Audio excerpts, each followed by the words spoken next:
Hi guys, what's up and welcome back to gravity circle. और भाई साहब, कुछ भी हो जाए, इंसान को अपनी रूट्स और अपनी जड़ों को कभी छोड़ना नहीं चाहिए। और ये बात ग्रेविटी सर्कल पर लागू हो गई। डीजी बोर्ड लिया, 2.5 लाख का इन्वेस्टमेंट करा, लेकिन भाई साहब मज़ा नहीं आया। कभी लाइट्स का प्रॉब्लम, तो कभी तुमको अंडरस्टैंडिंग का प्रॉब्लम, एंड फिर फीडबैक आना शुरू हुआ, सर अपना नॉर्मल बोर्ड ही अच्छा है। तो ठीक है, आज उस बारे में बात नहीं करेंगे। आज एक ज़रूरी बात करेंगे कि GC 3.0 का क्या होगा। गाइस, GC 3.0 पे जो ग्रुप 16, 17 और 18 एलिमेंट्स के पी ब्लॉक के वीडियोस बचे हैं वो व्हाइट बोर्ड पे लाऊंगा मैं।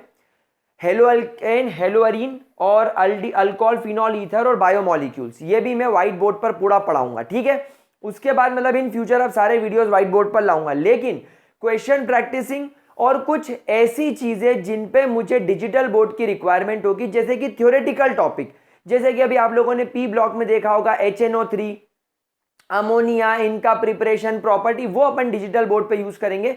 लेकिन एक्सप्लेनेशन वाला पार्ट, पढ़ाई वाला पार्ट तो बॉस इसी पर कराऊंगा, क्योंकि इसी पर फील भी आता है, तुमको इस पर ज्यादा समझ में भी आता है। और यही शायद मेरी और ग्रेविटी सर्कल की USP है, जो कहीं और मिलती नहीं है। तो ठीक है, तुम्हारा जैसी इच्छा, आपका हुक्म सर आंखों पे। तो गाइस, अभी न्यूज आई है कि सैंपल पेपर लॉन्च हो चुका है CBSE वेबसाइट पर, एंड मुझे जहां तक लगता है आप लोगों ने देख भी लिया होगा। नहीं देखा होगा तो कोई बात नहीं, मैं कल एक वीडियो बना रहा हूं, डीजी बोर्ड का इस्तेमाल करके बनाऊंगा, नो डाउट, लेकिन वहां पर मैं ये सैंपल पेपर पूरा सॉल्व करवाऊंगा। तो guys, stay tune with gravity circle. कल आप लोगों को केमिस्ट्री का पूरा सैंपल पेपर मैं सॉल्व करवा दूंगा। लेकिन इस सैंपल पेपर को देखकर हमें यह पता चल गया है कि हम लोगों का जो टर्म 1 का क्वेश्चन पेपर आने वाला है, जो कि 90 मिनट्स का होगा और 35 मार्क्स का होगा, वो किस तरीके से आएगा। तो गाइस, जो सैंपल पेपर हमें मिला है, उस सैंपल पेपर के अंदर टोटल 3 सेक्शंस दिए गए हैं। अब इस सैंपल पेपर में मुझे एक बहुत बड़ा डाउट लगा।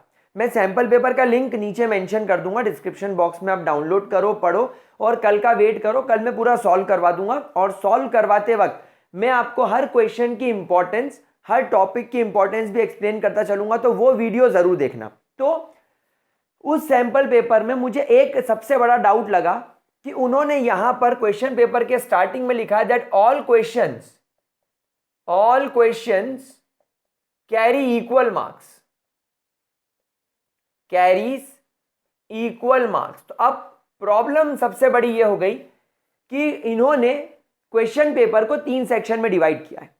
सेक्शन नंबर 1 में देयर आर 25 क्वेश्चंस, सारे क्वेश्चंस MCQ टाइप के हैं, मल्टीपल चॉइस क्वेश्चन, और कहा है इसमें से कोई से भी 20 अटेम्प्ट करो। उसके बाद सेक्शन नंबर B इन्होंने रखा है, जिसमें 24 यानी 24 क्वेश्चंस हैं, और इसमें से भी कोई से 20 क्वेश्चन अटेम्प्ट करने के लिए बोला है। अब गाइस, प्रॉब्लम यह है कि अगर ये क्वेश्चन और ये क्वेश्चन 1-1 मार्क के लें तो ये तो 40 मार्क्स होगा, ये ऊपर चला गया, ऊपर चला गया। समझ रहे बात को?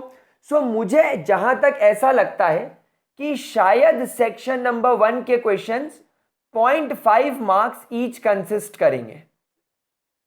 ये इतना क्लियरली सैंपल पेपर में नहीं दिया हुआ है, लेकिन अगर हर क्वेश्चन आधे मार्क्स का है तो ये कुल मिलाकर 10 मार्क्स का सेक्शन हो जाएगा।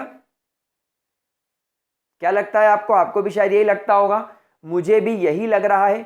दूसरा जो सेक्शन है, शायद ये सेक्शन में हर क्वेश्चन, मुझे ऐसा लगता है शायद 0.75 मार्क्स का होगा, ताकि इससे इनको कुछ 15 मार्क्स मिल जाए। और ये हो गए 25 मार्क्स। और ये वाला जो सेक्शन है, ये वाला जो सेक्शन है, या तो फिर 15-15, 30। अच्छा, ओके। तो ये वाला जो सेक्शन है, मुझे जहां तक ऐसा लग रहा है कि दोनों सेक्शंस के मार्क्स इक्वल हैं, 15 और 15, 30। और आखिरी के जो 5 क्वेश्चंस हैं, ये सब 1 मार्क वाले हैं, तो कुल मिलाकर ऐसे आपको 35 मार्क्स मिलेंगे। अब एग्जैक्टली क्या है वी डोंट नो, लेकिन पैटर्न ये रहेगा कि section number 1, section number A, उस पर 25 क्वेश्चन आएंगे, आपको कोई से भी 20 करने, ये 15 मार्क्स का रहना चाहिए। सेक्शन नंबर B, 24 में से कोई 20 क्वेश्चन करने, ये भी 15 मार्क्स का लेना चाहिए, हर क्वेश्चन 0.75 मार्क्स का हो सकता है। आखिरी का जो सेक्शन है जिसमें 6 क्वेश्चन है उसमें से 5 आपको करने हैं, हर क्वेश्चन 1 मार्क का 5, तो 15 15 30 और 5 35 मार्क्स का ये हो गया। कोई नेगेटिव मार्किंग नहीं होगी, मतलब क्वेश्चन छोड़ के नहीं आना है, नहीं बन रहा है तो तुक्का मार के आ जाना, पर छोड़ के मत आना। उसके अलावा मेरे को इसमें क्वेश्चन के टाइप्स कौन कौन से मिले वो मैं आपको बताता हूं। पहला तो मल्टीपल चॉइस क्वेश्चंस, 4 ऑप्शंस में से कोई एक सिलेक्ट करना है। असर्शन एंड रीजन, एक असर्शन में स्टेटमेंट दिया जाएगा, रीजन में एक स्टेटमेंट दिया जाएगा, और फिर आपको 4 ऑप्शंस दिए जाएंगे कि जो असर्शन का स्टेटमेंट है वो सही है, और जो रीजन का स्टेटमेंट है वो भी सही है, और रीजन असर्शन को ठीक से एक्सप्लेन कर रहा है। Option number 1। Option number 2, assertion भी सही है, रीजन भी सही है, लेकिन रीजन असर्शन को ठीक से एक्सप्लेन नहीं कर रहा है। ऑप्शन नंबर 3, असर्शन सही रीजन गलत, एंड ऑप्शन नंबर 4, असर्शन गलत रीजन सही, ऐसा। एंड एक ऑप्शन हो सकता है दोनों गलत, ठीक है। तो ये हो गया।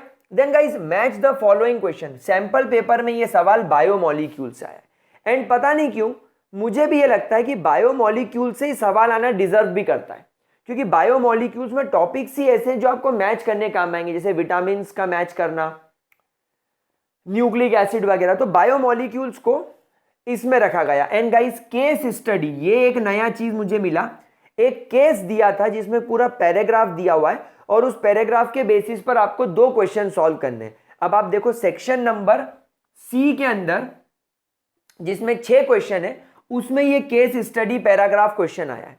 अब वहां पर 6 में से 5 करने हैं, और इस पैसेज में आपको 2 क्वेश्चंस दे रखे थे, मतलब इसको आपको सॉल्व करना ही है, और ये आया सॉलिड स्टेट से।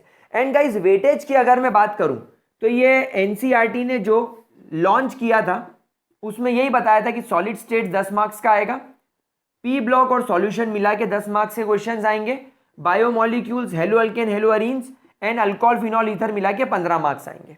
मतलब आप एक मोटे मोटे तौर पे मान के चलो कि सॉलिड स्टेट्स आपको प्रायोरिटी पर करना है। मतलब अगर एक ऐसा बच्चा जिसको टर्म 1 में 35 में से 17 मार्क्स मिनिमम चाहिए, एक मोटे मोटे तौर पर यानी 17 मार्क्स से लेकर अगर तुमको 21 मार्क्स तक चाहिए, 50 से 60%, सो गाइज आप लोगों को सॉलिड स्टेट्स प्रायोरिटी पर रखना है।